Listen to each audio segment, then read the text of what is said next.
Ya, Assalamualaikum warahmatullahi wabarakatuh. Selamat pagi, siang, sore, atau malam bagi yang ingin belajar terkait penerapan ekonomi pada teori diferensial. Perkenalkan, saya Rizky Ramadan, dosen Fakultas Ekonomi Universitas Slamet Riyadi Surakarta. Hari ini kita akan menyampaikan atau saya akan menyampaikan materi terkait matematika ekonomi pada subbab penerapan ekonomi pada teori diferensial.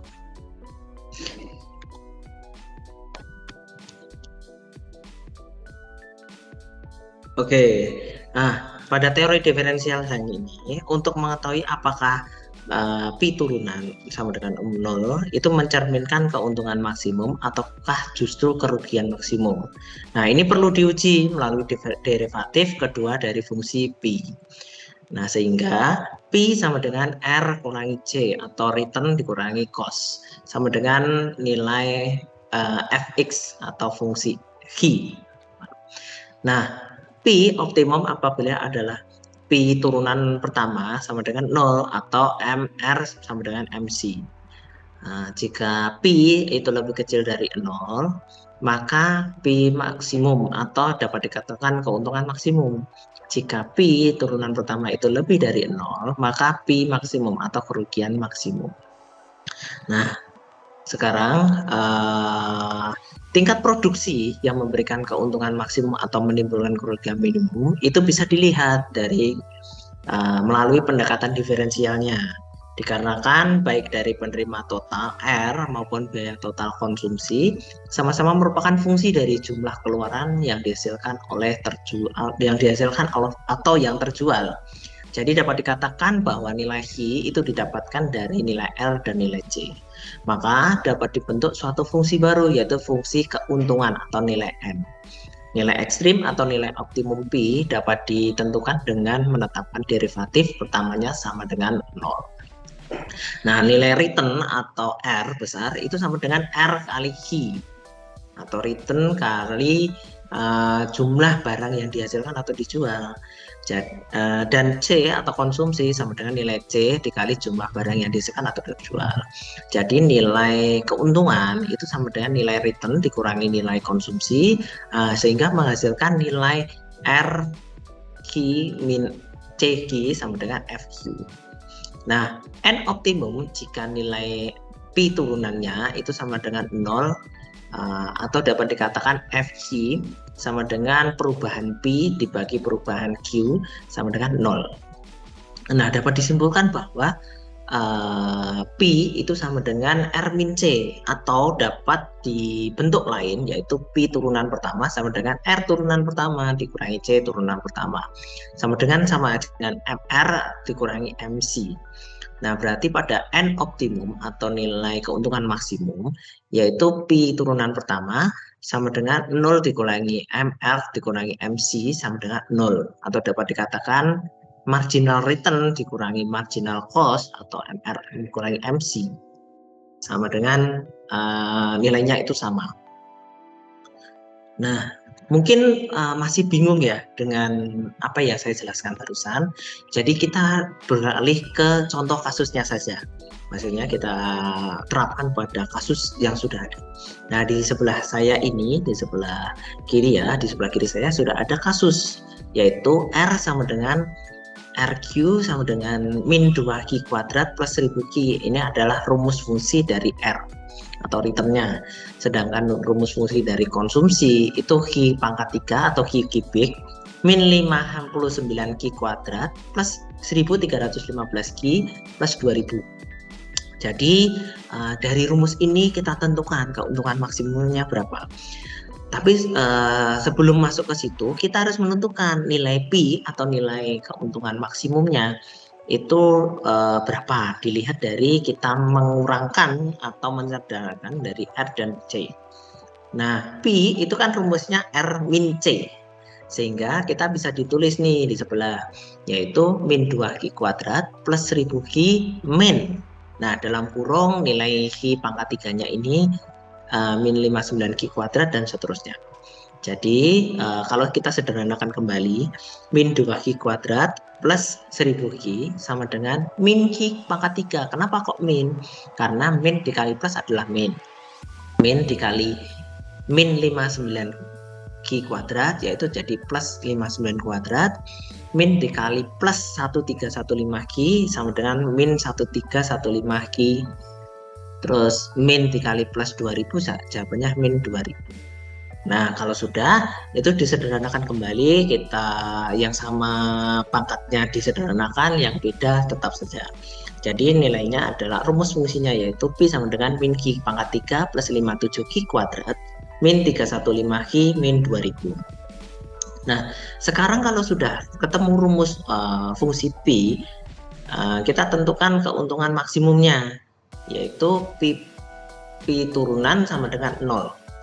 Nah, C turunan yaitu sama dengan Pi turunan. Diturunkan kembali, harusnya itu min 3 kuadrat, maaf, nanti bisa diperbaiki lagi, min 3 kuadrat plus 114 Q min 315 sama dengan 0. Nah, ini dimasukkan ke rumus ABC. Nah, kalau nggak bisa pakai rumus ABC, kita bisa menggunakan pemfaktoran. Pemfaktoran caranya gimana? Kita bagi 3 dulu, sehingga nanti rumusnya yaitu menjadi min Q pangkat 2. Nah, min Q pangkat 2 plus 38 Q min 105 sama dengan 0. Nah, nanti akan difaktorkan. Oke, kita lanjutkan dengan cara yang pertama ya. Dari sini cara pertama menggunakan rumus ABC. Dari Pi pangkat penurunan pertama yaitu min 3Q kuadrat plus 114 Q min 315 sama dengan 0. Dimasukkan ke rumus ABC. ABC-nya berapa sih? Yaitu min 3. Harusnya itu pakai min, maaf, plus 114. Itu adalah B, min 315 adalah C. Jadi dimasukkan ke rumus. Jadinya X sama dengan min 114 plus minus, yaitu karena kenapa ada plus minus? Karena ada dua kemungkinan. Di akar 114 pangkat 2 min 4 kali min 3 kali min 315 dibagi 2 kali min 3. Hasilnya adalah min 114 plus minus akar 9216 bagi min 6. Nah, dari situ terjadilah dua kemungkinan, yaitu kemungkinan pertama yaitu min 114 plus akar 9216, yang dimana akar 9216 yaitu 96 bagi min 6, hasilnya adalah 3. Nah, kemungkinan kedua yaitu adalah min, yaitu min 38 min 96 dibagi min 6, yaitu adalah 35. Jadi dapat diperoleh Q1 dan Q2 yaitu adalah 3 dan 35. Oke, nah ini pakai cara yang pertama. Menggunakan cara kedua yaitu menggunakan pemfaktoran.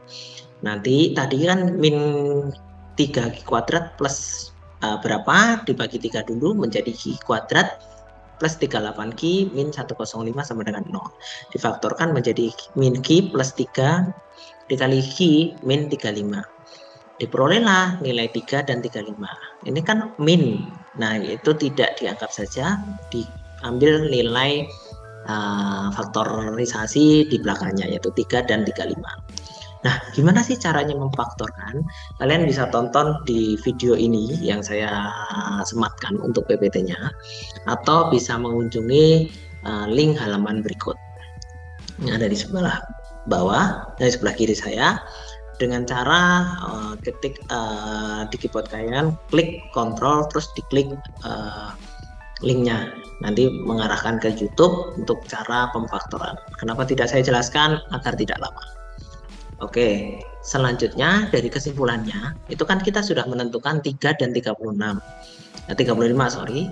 Dari situ kita masukkan ke rumus turunan kedua. Tadi kan turunan pertama yaitu, kita kembali sebentar, turunan pertama adalah min Q kuadrat plus, turunan kedua sorry, turunan pertama yaitu min Q kuadrat plus 38 Q min 105. Kalau kita masuk ke turunan kedua, dapat diketahui menjadi min 6Q plus 114. Dari situ nanti dimasukkan nilai 3 dan nilai 5. mendapatkan hasil yaitu 96 itu lebih besar dari 0 dan min 96 lebih kecil dari 0. Jadi yang lebih kecil dari 0 adalah keuntungan maksimum. Yang lebih dari 0 adalah kerugian maksimum. Sehingga nilai atau Q untuk keuntungan maksimum adalah 35, sedangkan untuk kerugian paling minimum atau kita bisa katakan kerugian maksimalnya adalah 3 kalau kita menjual atau membuat unit 3.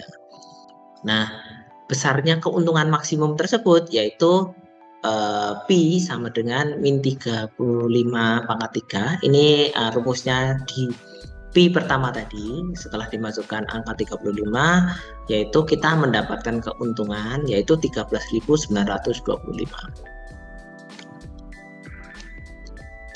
Nah, cukup sekian dari saya. Jika ada pertanyaan atau ada yang kurang jelas masih bisa saya jelaskan, bisa komen di bawah ataupun japri saya sebagai dosen pengampu untuk matematika ekonomi. Di sini saya tidak menggurui atau apapun, kita sama-sama belajar. Jika ada salah kata saya mohon maaf. Bila taufiq wal hidayah, assalamualaikum warahmatullahi wabarakatuh.